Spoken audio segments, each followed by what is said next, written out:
Hi tears, இந்த வீடியோவில் இந்த மாதிரி ஐஸ்கிரீம் ஸ்டிக் வச்சு தான் ஒரு சூப்பரான கிராஃப்ட் ஐடியா பார்க்க போகிறோம். அதுக்கு இந்த மாதிரி ஐஸ்கிரீம் ஸ்டிக் எடுத்துகிட்டு இந்த மாதிரி நான் ப்ளேஸ் பண்ணுற மாதிரி ஆர்டராக வந்து ப்ளேஸ் பண்ணிக்கோங்க.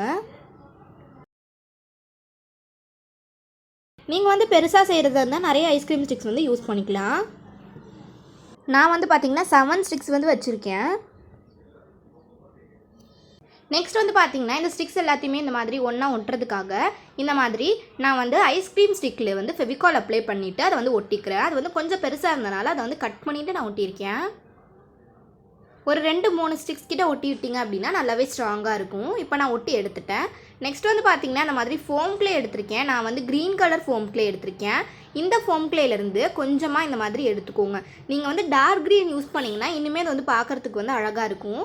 நான் வந்து பார்த்திங்கன்னா இந்த லைட் க்ரீன் தான் இருந்தனால நான் வந்து யூஸ் பண்ணிக்கிட்டேன். இதில் நீங்கள் வந்து டார்க் க்ரீன் வந்து மிக்ஸ் பண்ணி கூட நீங்கள் வந்து ரெடி பண்ணிக்கலாம். நான் வந்து பார்த்திங்கன்னா அந்த கலரே ஓகேன்னு சொல்லி நான் ரெடி பண்ணிட்டேன். நெக்ஸ்ட் வந்து பார்த்திங்கன்னா இதை அந்த மாதிரி பால் மாதிரி நல்லா ரோல் பண்ணதுக்கப்புறமா நான் வைக்கிற மாதிரி ஒரு சர்க்கிள் ஷேப்பில் வந்து வச்சு விட்டுக்கோங்க. நெக்ஸ்ட் அந்த சர்க்கிளுக்கு மேலே ஒரு குட்டி பால் மாதிரி ரெடி பண்ணிவிட்டு அதில் வந்து அந்த சர்க்கிளுக்கு மேலே சைடில் வந்து பார்த்திங்கன்னா இந்த மாதிரி நான் ஒட்டி விட்டுக்கிறேன். ஒரு கேக்டஸ் மாதிரி நம்ம ரெடி பண்ணுறோம். இதே மாதிரியே குட்டி பால் பெரிய பால் அந்த மாதிரி ரெடி பண்ணி நான் வந்து ஒட்டியிருக்கேன். நெக்ஸ்ட் வந்து பார்த்திங்கன்னா இன்னும் கொஞ்சம் ஃபோம் க்ளே எடுத்து அதை வந்து கொஞ்சம் ஓவல் ஷேப் மாதிரி நான் வந்து இந்த மாதிரி ரெடி பண்ணி எடுத்துக்கிறேன். அந்த ஓவலில் ஒரு சைடு மட்டும் கொஞ்சம் குட்டியாக இருக்க மாதிரி பார்த்துக்கோங்க. இதே மாதிரி ரெடி பண்ணிவிட்டு அந்த ஐஸ்கிரீம் ஸ்டிக்கில் வந்து ஒட்டிக்கலாம். நார்மலாக வந்து இந்த க்ளேவை ஐஸ்கிரீம் ஸ்டிக்கில் வச்சு ப்ரெஸ் பண்ணும்போது அது ஒட்டின மாதிரி தான் இருக்கும். பட் ஆனால் வந்து நீங்கள் ஃபெவிகால் வச்சு ஒட்டினீங்க அப்படின்னா மட்டும்தான் அது ஸ்ட்ராங்காக இருக்கும். இல்லாட்டி அது ரொம்ப சீக்கிரமாகவே வந்து கீழே விழுந்துடும். நெக்ஸ்ட் வந்து பார்த்திங்கன்னா இந்த மாதிரி ப்ரௌன் கலர் க்ளே எடுத்திருக்கேன். இதுவுமே வந்து ஃபோம் க்ளே தான். இந்த ப்ரௌன் கலரை வந்து பார்த்திங்க அப்படின்னா அந்த கேக்டஸ் பிளான்ட்டுக்கு வந்து ஒரு ஃப்ளார் பாட் மாதிரி ரெடி பண்ண போகிறோம். அதுக்கு இந்த ஷேப்பில் நான் வந்து பார்த்திங்கன்னா இந்த க்ளேவை வந்து கட் பண்ணி எடுத்திருக்கேன். நீங்கள் வந்து இந்த மாதிரி ஃப்ளாட் பண்ணிவிட்டு கட் பண்ணிங்கன்னா அது ஈஸியாக இருக்கும். நெக்ஸ்ட் வந்து பார்த்திங்கன்னா அது மேலே வந்து குட்டியாக இந்த மாதிரி ஒரு க்ளே பீஸ் வந்து ஒட்டியிருக்கேன். அது பார்க்கும்போது இன்னுமே வந்து ரியலிஸ்டிக்காக தெரியும். இதே மாதிரியுமே 2 பிளான்ட்டுக்குமே நான் ஒட்டி எடுத்துக்கிறேன். எக்ஸ்ட்ராவாக இருக்கிறத இந்த மாதிரி கட் பண்ணி விட்டுக்கோங்க. ஈஸியாகவே வந்து ஃபோம் க்ளே வந்து சிசரில் கட் ஆகும்.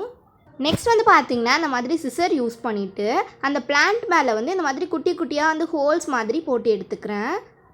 அது அந்த பிளான்ட்டோட டெக்ஸ்சர் மாதிரி இருக்கும். நெக்ஸ்ட் வந்து பார்த்திங்கன்னா இந்த மாதிரி ரெட் கலரில் குட்டி குட்டியாக வந்து ஹார்ட்ஸ் வந்து ரெடி பண்ணி எடுத்திருக்கேன். இதுவுமே சேம் வந்து ஃபோம் க்ளேயில் தான் ரெடி பண்ணியிருக்கேன். இந்த ஹார்ட்டை வந்து பார்த்திங்கன்னா 3 ஹார்ட்டை வந்து ஒரு கேக்டஸ்க்கு நான் இந்த மாதிரி மேலே வந்து ஒட்டி விட்டுக்கிறேன். இன்னொரு கேக்டஸ்க்கு வந்து பார்த்திங்கன்னா நார்மலாக ரவுண்ட் ஷேப் தான் நான் வந்து ஒட்டியிருக்கேன்.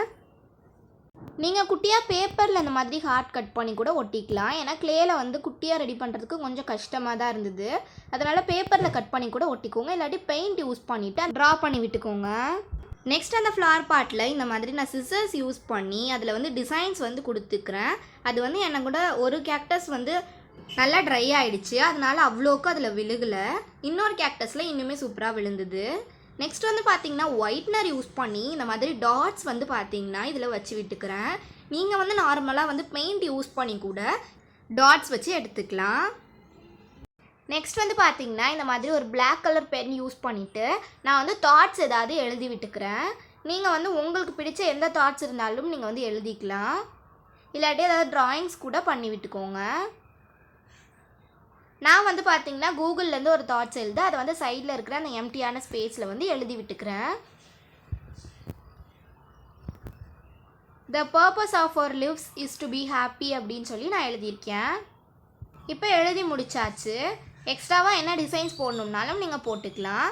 இதுக்கு வந்து பார்த்திங்கன்னா பின்னாடி இந்த மாதிரி ஒரு ரோப் வந்து கட்டிட்டு அதை ஹேங்கிங்க்கு யூஸ் பண்ணிக்கலாம். இது ரொம்பவே ஈஸியான ஒரு க்யூட்டான வால் ஹேங்கிங் தான் நம்ம ரெடி பண்ணியிருக்கோம். இந்த வீடியோ உங்களுக்கு பிடிச்சிருக்கும்னு நினைக்கிறேன். Bye bye. தேங்க்ஸ் ஃபார் வாட்சிங் with lots of love angel.